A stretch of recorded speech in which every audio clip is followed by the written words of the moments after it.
Okay, welcome to the second of the narrated PowerPoints to do with the operations end of topic feedback. And this is carrying on with the feedback I gave you for in section 1, where we looked at multi-choice, and now we're going to look at some of the longer questions and the way in which you should have answered them and gone about them. Okay, so we're going to look at question 11 first, and that is basically, as you can see on the title here, explain one disadvantage to a manufacturing firm who is looking to introduce robotics in its production. When you're viewing these narrated PowerPoints, you'll obviously have this video that you can take a look at, but also I'm going to provide you with the PowerPoint, well, it's essentially Google Slides, so that you can flick through those at your leisure too, and you've got those as a record for you to be able to learn from. As I said in the first video, the beauty of having a video is that you can actually pick it up and drop it and look at it again, and use it as part of your revision work as we go. So we're going to look at question 11 in the first instance then. So it's very important that you read the question and make sure that you understand what the question is all about. In this instance, we've got a 4-mark question, and we've got to explain one disadvantage to a manufacturing firm who is looking to introduce robotics in its production. Okay, well, it's a 4-marker, but it's only asking you for one disadvantage. Now, we've actually listed in here 4 different things that you could look at. So one could include high investment cost.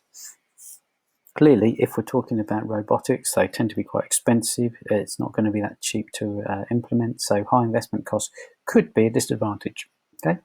A second disadvantage could be increased training costs, because clearly, if it's a new set of systems in place, clearly that's going to give you some time. You're going to have to spend a little bit of time trying to understand exactly what the new training costs are going to be. So in this instance, obviously, it's very important that we actually consider that and give it some thought as a possible answer or response. Okay. Third option, and again, remember, we're only going to look at one. It's looking at one example, one disadvantage, and then giving an example or some context to your answer, which is obviously going to get you your extra marks. We could be a possible problem in terms of redundancies. If you're talking about robotics, robots will replace people, so there could be possible redundancies. Could be some motivational issues. You could bring in a bit of HR and motivational theory there, possibly, if you wanted to. Next point there, increased labour production, labour turnover and loss of skills. Again, if people feel that robots are taking over, maybe they will decide they want to walk away from the firm, and obviously you could then end up losing some of the skill sets that you've got as a result of that. Okay. The last point then could be production stoppages during installation. Clearly, if you're talking about robotics, the new process involving the robotics is probably going to mean some production stoppages, and you're maybe going to lose some production capacity as a result. Okay, the really important bit here is to have an example or some context to your answer to be able to gain more marks. So to get a 4 marks, you would need to talk about one of those disadvantages and then give an example. Okay, so that's where the context comes in, giving an example of an organisation, what they might be doing in terms of robotics and how that might affect things. Okay, so that's question 11. And let's move on now and take a look at the next question then, question 12.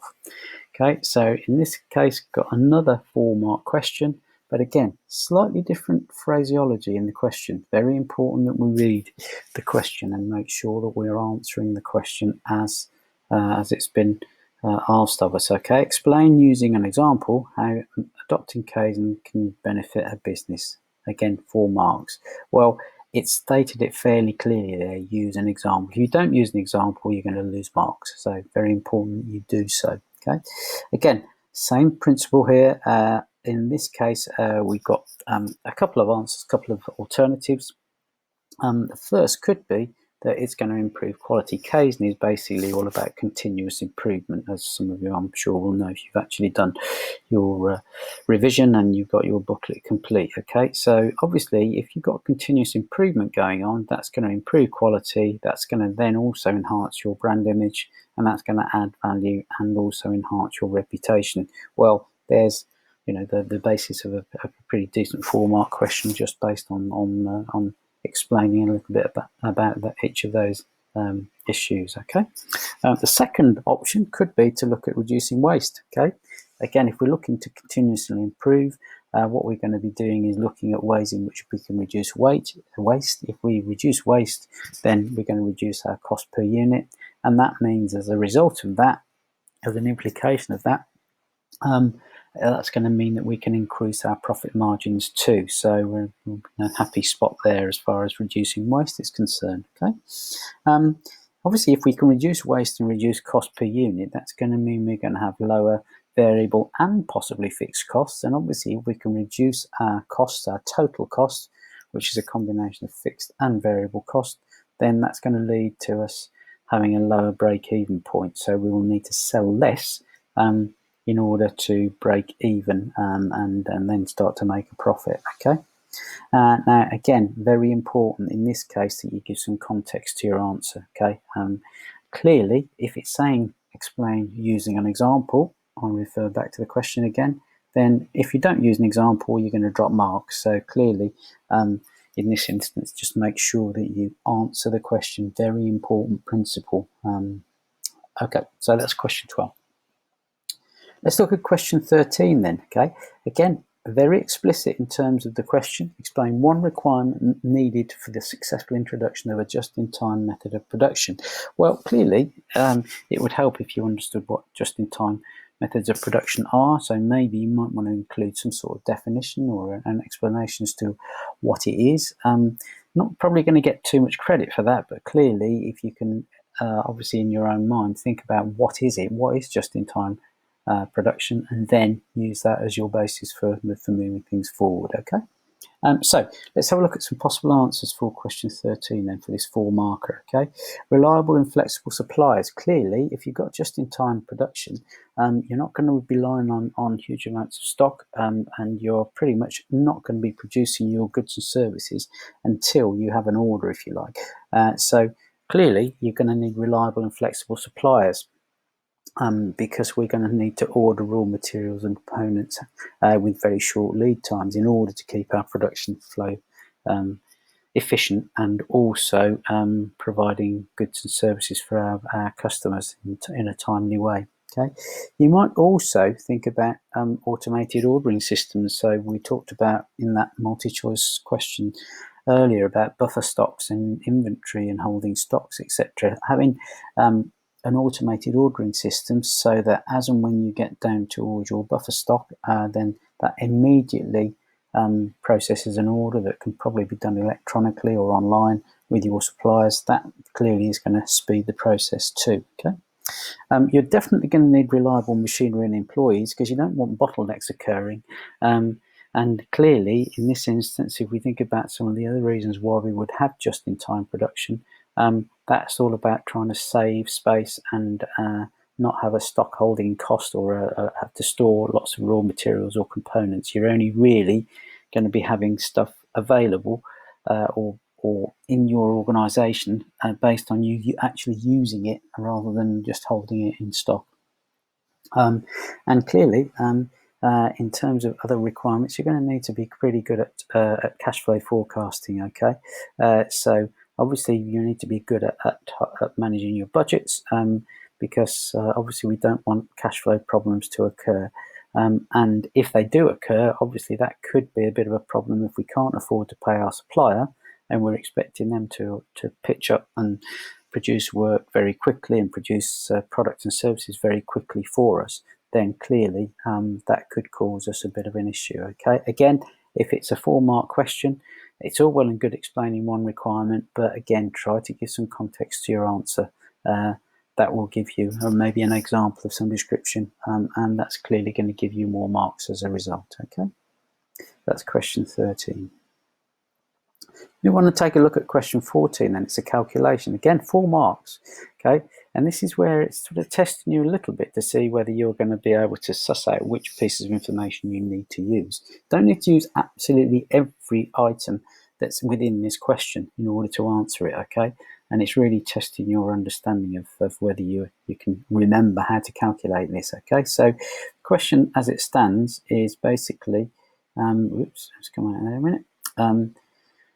Data below shows weekly output and costs of a single product firm. Calculate the weekly output of the firm in units. So that's a 4 marker, okay? So the information you were given was total cost of £80,000, a profit of £20,000, labour costs of 42% of turnover, and then your labour cost per unit of 84 pence. Now, actually, the labour productivity in this case, you don't really need that information in order to calculate your answer for this. Okay. Now, let's just move across and take a look at the response then. Okay. Now, in this instance, what we're saying is that we first and foremost, in order, we've got some information here, but we're going to need to sort of reprocess that, if you like, in order that we can actually do some calculations to find out exactly what the weekly output for the firm is going to be in units. Okay, so in the first instance, we're going to need to calculate what our turnover is. Okay, well, turnover, if you remember, sales turnover is basically, or you can calculate it by taking your total cost and adding your profit. Okay, so in this instance, if we take a turnover figure of so in order to calculate it, if you remember, profit basically is total revenue take away total cost. So the difference between the two is obviously going to be profit. Okay, so in order to calculate that, we've got a cost of 80,000, total cost of 80,000, profit of 20,000. So our total revenue is going to be 80 plus 20, 100,000. So our turnover, 20 plus 80, giving £100,000. Okay. The labour cost in this instance, we've been told it's 42% of turnover. That's the reason why we've needed to calculate turnover. Otherwise, we wouldn't be able to calculate this overall. Okay, so 42% of turnover. We know our turnover is £100,000. If we take 100,000 and times it by 42%, we get £42,000. Okay. So we know that.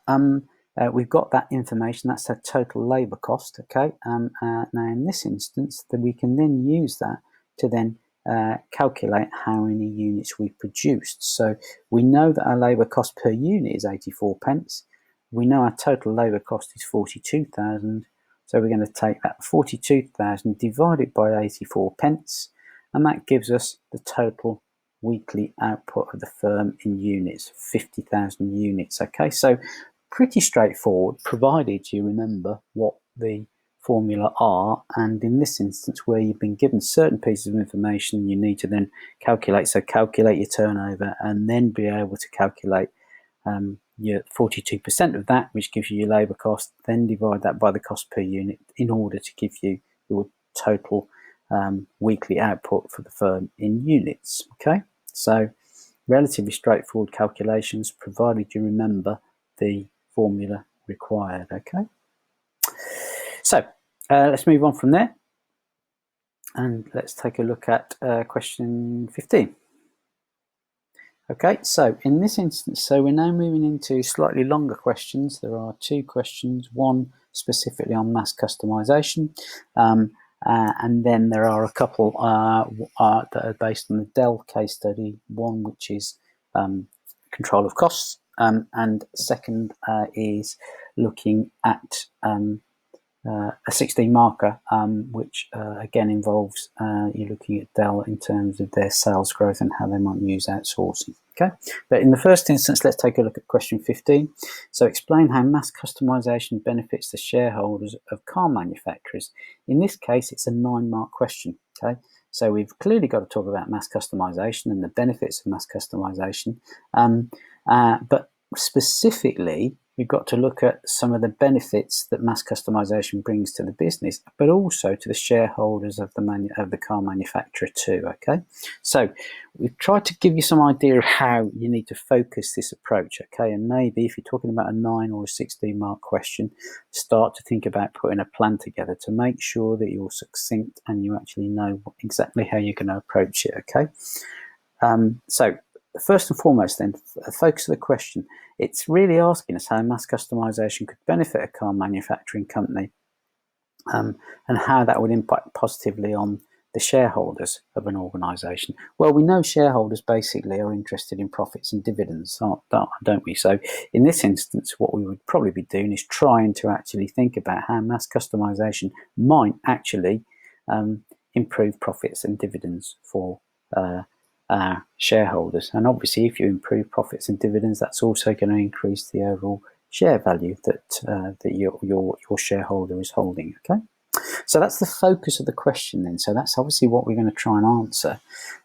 And I've put 3 examples down here which give the indicative content that you might like to include. Okay, so let's look at the first one then. Okay, so clearly one of the things that we can talk about, if we understand what mass customization is, we've got to look at what the benefits are. Okay, so if we can meet our customer needs more effectively, then clearly that should lead to more sales or repeat business. And obviously, if that's the case, we've got loyal customers to our car brand over time. That's going to mean we're going to get higher levels of revenue. In the longer term, that should also mean that our profits will be improved.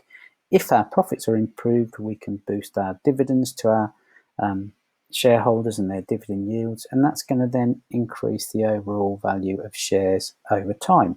Well, clearly, that's a fairly good focus then for our answer to talk about the benefits of mass customization, okay, increasing sales.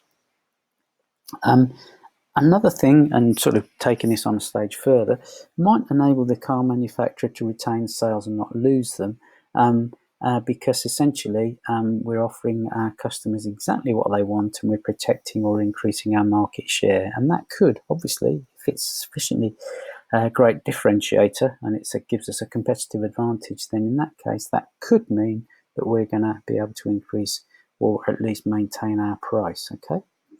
And then if we take a look at the last point then, so again, some indicative content, customization could create a USP if we're allowed to, if we can produce unique designs.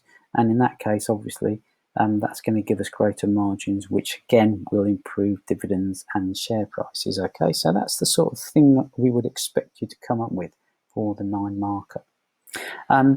However, in this instance, one of the things that we should also be doing, particularly for a 9 marker, and in this case there was some information that was provided. So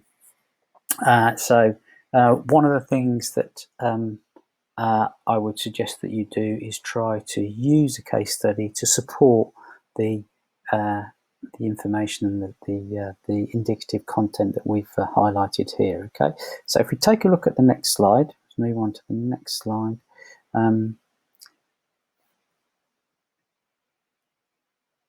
So the recommended approach essentially is, as we've said before, whenever it's a 9 mark question, always pecan times 2.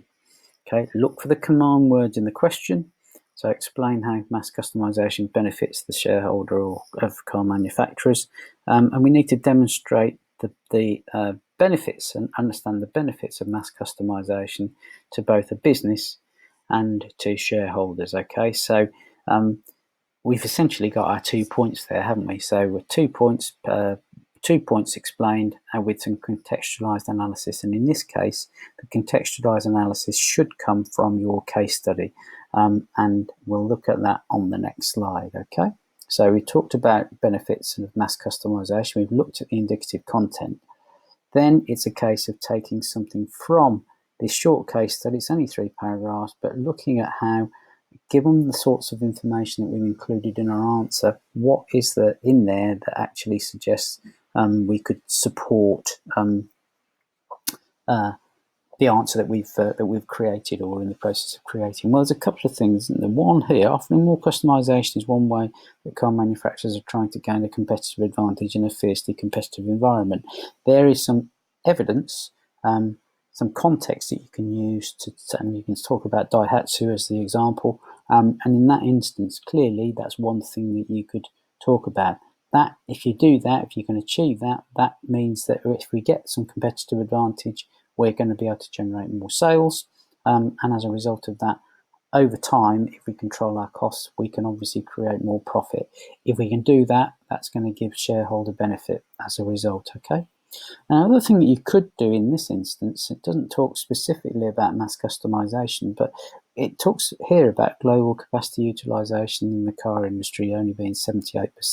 There is an argument to say that instead of just relying on price cutting because of this falling capacity utilization, maybe focusing on mass customization might allow us to improve, in this case Daihatsu might be able to improve their level of capacity utilization based on the fact that they are using that extra capacity to be more flexible and to provide a customized product that is going to satisfy the requirements of our customers to a much greater extent and keep them loyal, keep them buying our products and services, and that's really what we're looking for, okay? So that's question number 15. Let's take a look at question 16 then, which is a short 3-marker, which is to do with the Dell case study, which is quite a significant case study, as you'll see. Okay. So in this instance, then we're looking at, again, look at the question. We've got a 3-marker. Explain one benefit of cutting production and delivery costs for a manufacturer like Dell. Pretty straightforward question, you'd think, wouldn't you? And clearly, in this instance, if we're going to cut production and delivery costs, well, some of the things that we could talk about, well, that might mean that we can decrease our prices. If we can produce goods at a cheaper price, then obviously we might choose to decrease our prices, our selling prices in a competitive market and get some sort of competitive advantage via that, okay? Obviously, if we can reduce our variable and fixed costs, so production and delivery costs are either variable or fixed costs, then in that instance, that's going to mean we can reduce our break-even point. So that gives us a bit more flexibility, okay? Now, the last point that you could also introduce is that if you've got a cut in your costs, then that essentially means you've got more finance. The savings that you're making here, you can use to invest in innovation. And that hopefully by innovating, by coming up with a better operating system or smarter packaging or whatever, that might be able to give us a competitive advantage which we can use to beat the competition up with, essentially. Okay, so that's a relatively short question, the 16 marker. Now we're going to move on and look at the last question, which is, in this case, question 17. And this is the highest tariff question on the paper. It's a 16 marker, okay? So in this instance, again, looking at the focus on the question, let's have a read of the question. To what extent was outsourcing beneficial to Dell's aim to achieve sales growth? Now, there are two parts to this question, essentially. So if it's asking us to what extent question, we know effectively that we're going to have to give the pros and cons, probably. We're going to give a balanced argument here as to whether outsourcing was beneficial to Dell. Okay. However, it's obviously something we've got to consider. We've got to understand what outsourcing is, and also whether there are any benefits to it. And then we've got to look at a balanced argument to say, well, there are some advantages, there are some disadvantages. However, the key thing, and some of you missed this, is that the question is specifically asking us whether it was actually outsourcing was beneficial to Dell's aim to achieve sales growth. Okay, this is a 16 marker. Okay, so essentially we're talking about pecan times 2. But also we're talking about a conclusion in order to support your answer, okay? So in this case then, let's look at the focus of the question. First, focus of the question very much on the effect that outsourcing has had on Dell's ability to generate more sales revenue. Very important that that's basically what the question is asking us. Has outsourcing helped to generate more sales? Indicative content then, okay? Now clearly in this case, this is where, when you've got a long case study, it's very important that you spend a bit of time reading the case study and possibly, having looked at the focus of the question, narrating, not so much narrating, highlighting the case study for anything that demonstrates whether outsourcing has had an ability had helped Dell's ability to generate more sales revenue. Okay, so in this case, then let's look at some of the things that you could include. So, obviously, from the case study, which you will have read, or you can read again, outsourcing did allow Dell to focus on its core competency. Okay, so some of the things that they asked to be outsourced meant that they could concentrate on what they did well. Okay, and that's about their core competency was very much about better meeting customer needs and potentially increasing sales in a particular market segment. Okay. Second point that you could look at was that obviously the outsourcing partners that Dell used would have meant that they could increase their maximum capacity, and that would mean that they could actually better meet increasing levels of demand for its PCs. Okay, so two good business reasons why outsourcing could help to generate extra sales growth, extra capacity, and allowing Dell to concentrate on its core competencies. However, to give some balance to that, some issues that you might need to also consider. So a loss of flexibility, okay? If Dell was unable to respond when Asus set up as a competitor, that would reduce its ability to grow sales. So again, bring it back to whether that outsourcing issue has actually improved the sales growth or actually limited it, okay? And then we got a reputation as being damaged by outsourcing core competencies and customer service and all sorts of other things like that. That clearly has had an effect on Dell's USP of having the best customer service in the industry. Okay, so clearly lots of information that you can include there. Very important that when you're talking about a longer question like this, that you actually use some context within the case study that you can use to support your answer. Okay. So let's look at the next slide then. So in this instance then, so if it's a 16 marker, very similar to our 9 marker, we're still going to look at pecan times 2. Okay, so in this case, pecan, our points explained, are the advantages and disadvantages of outsourcing related specifically to sales growth. However, what we also need to do is to produce a conclusion. Okay, and in this case, that conclusion or evaluation should consider things like this. Okay, so first and foremost, short-term sales growth versus long-term negative impacts on reputation and the resulting loss of market share, again, relating it to sales growth. Okay, so we might actually have some benefit by outsourcing in the short term, but in the long term, if we're actually taking our eye off the ball and actually moving things around the business and changing things that were good but actually then became worse, that could actually have an effect on our market share and then our sales growth. Okay, thinking about that and taking that on a stage further and trying to evaluate it, looking at the actual effects of a negative reputation on sales revenue. Okay, how much do customers truly value customer service in this industry? That's a question that we could pose, but demonstrates that we're thinking about this in a slightly wider context, which obviously demonstrates that you're a thinking business student. Okay, let's have a look at the next point and the actual impact of Asus as a competitor. Was that competitive enough to really take market share away from Dell? Because at the time, Asus were a relatively small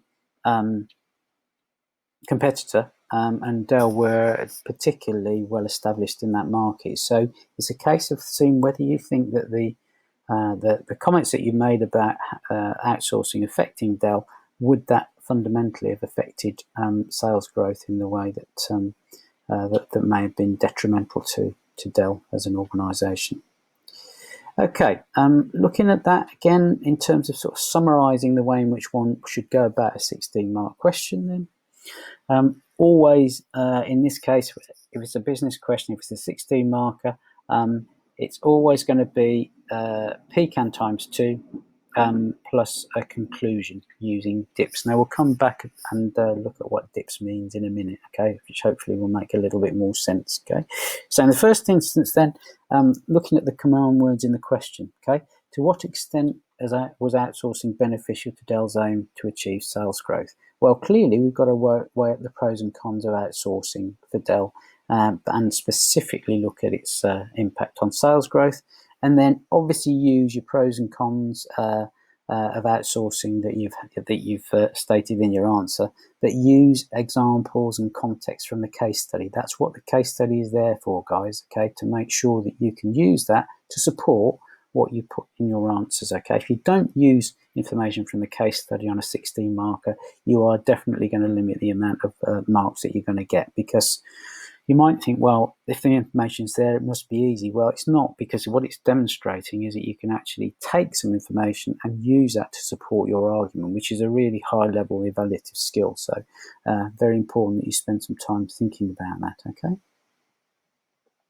Now then, to help you with that process then, just the last slide, whoops, if I can just find the next slide on, is developing a conclusion, okay, using DIPS. Now, some of you will be familiar with that. You might need a bit of a reminder as to what DIPS is, but we do need to put together an evaluative conclusion, okay? And using DIPS, using the language of DIPS, if you like, is a really good way of making sure that you are considering the wider context as far as your answer is concerned, okay? So you might have assumed that sales growth has been affected positively by or negatively by Dell's decision to outsource. But clearly, that sales growth could also depend on something like the state of the economy in the particular markets that you're talking about, an external factor that you have no influence on. Okay, the impact of measures of using outsourcing, for our argument's sake, what might the impact be